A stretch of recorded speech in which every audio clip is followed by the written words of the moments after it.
saya Apriani Cynthia Tunip akan mempresentasikan hasil diskusi kelompok kami mengenai usaha jasa informasi pariwisata, usaha jasa konsultan pariwisata, dan jasa prawisata untuk memenuhi syarat nilai UAS.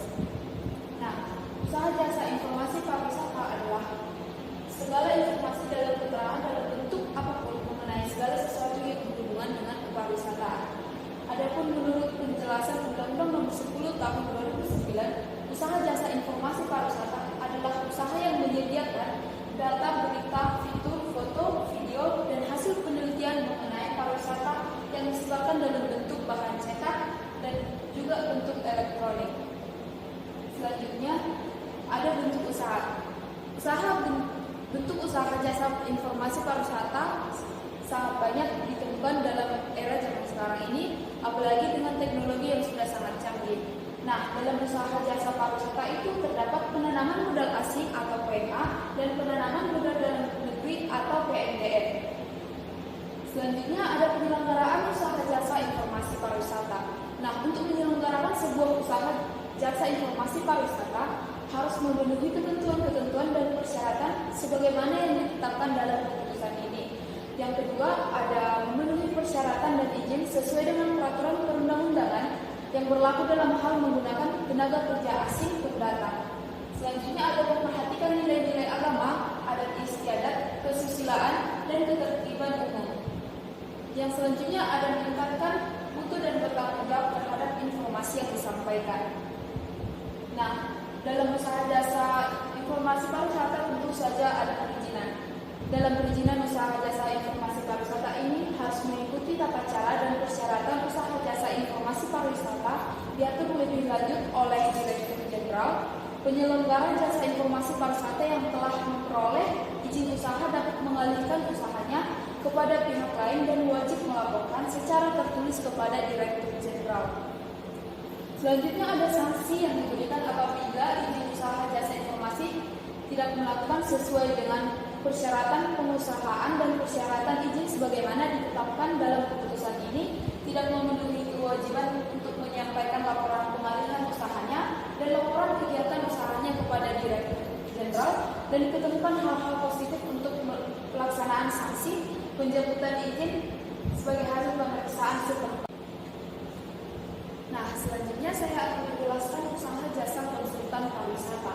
Jasa konsultan merupakan jasa berupa saran dan nasihat yang diberikan untuk penyelesaian masalah-masalah yang timbul mulai dari penciptaan gagasan, pelaksanaan, dan operasinya. Nah, jasa konsultan ini juga hampir sama dengan jasa konsultan pada umumnya yang memberikan solusi dan saran kepada seseorang atau organisasi ataupun perusahaan yang mengalami masalah. Nah, menurut penjelasan Undang-Undang Nomor 10 Tahun 2009 tentang usaha jasa konsultan pariwisata adalah usaha yang menyediakan saran dan rekomendasi mengenai studi kelayakan, perencanaan, pengelolaan usaha, penelitian, dan pemasaran di bidang kepariwisataan.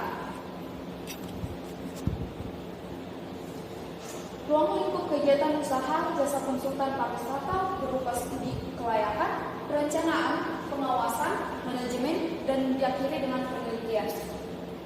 Selanjutnya juga ada ruang lingkup kegiatan usaha dan jasa konsultan berupa usaha jasa pariwisata, pengusahaan objek dan daya tarik wisata, dan usaha sarana pariwisata. Nah, bentuk usahanya juga sama seperti sebelumnya. Ada banyak jasa konsultan dalam pariwisata, namun di dalamnya terdapat penanaman modal asing yang disebut dengan PMA, ada penanaman modal dalam negeri yang disebut dengan PMDN. Nah, kewajiban yang harus dilakukan oleh usaha jasa konsultan ini adalah ketentuan-ketentuan tentang usaha jasa konsultan pariwisata sebagaimana ditetapkan dalam keputusan ini, bertanggung jawab untuk memenuhi kewajiban kepada pihak pemberi tugas pekerjaan berdasarkan perjanjian yang disepakati, dan memberikan pertimbangan dan saran yang dapat dipertanggungjawabkan kepada pihak tugas pekerjaan. Selanjutnya ada memenuhi ketentuan perundang-undangan mengenai penggunaan tenaga kerja dan kegiatan usaha, bertanggung jawab atas kualitas dan integritas dari saran-saran dan pertimbangan yang diberikan, melakukan upaya secara terus-menerus untuk meningkatkan mutu profesionalisme tenaga kerja.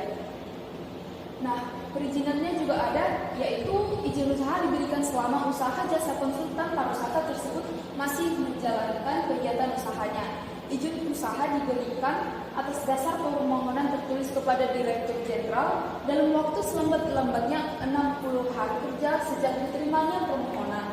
Direktur Jenderal harus menetapkan izin usaha ataupun penolakan usaha. Selanjutnya juga ada sanksi yang diberikan kepada jasa konsultan apabila tidak memenuhi persyaratan pengusahaan dan persyaratan izin sebagaimana yang ditetapkan dalam keputusan ini, tidak memenuhi kewajiban untuk menyampaikan laporan pengalihan usahanya dan laporan kegiatan usahanya kepada Direktur Jenderal, dan diketemukan hal-hal yang positif untuk pelaksanaan sanksi pencabutan izin sebagai hasil pemeriksaan setempat. Nah, hal ini hampir sama dengan yang sampai sebelumnya, yaitu usaha jasa informasi pariwisata. Nah, selanjutnya ada jasa prawisata. Prawisata adalah salah satu profesi di bidang pariwisataan. Prawisata juga disebut sebagai tour guide atau pemandu wisata. Adapun jenis-jenis prawisata adalah yang pertama berdasarkan tempat melaksanakan tugas atau yang disebut dengan local guide, on-site guide. Yang kedua berdasarkan spesifikasi prawisata khusus, yaitu prawisata yang bertugas khusus di salah satu atau beberapa objek wisata tertentu. Yang ketiga ada berdasarkan asal wisatawan dan wilayah negara tempat dilaksanakannya tour, yaitu inbound tour guide. Yang keempat ada berdasarkan status atau yang disebut dengan payroll guide. Yang kelima ada berdasarkan tingkatan, yaitu prawisata muda, prawisata madya, dan pengatur wisata. Dan yang keenam ada berdasarkan jumlah wisatawan yang ditangani, yang disebut dengan group tour guide dan individual tour guide. Nah, sekian hasil presentasi saya mengenai jasa informasi pariwisata, jasa konsultan pariwisata, dan juga jasa prawisata. Saya ucapkan terima kasih kepada Ibu. Sekian dan terima kasih. Selamat siang, Bu.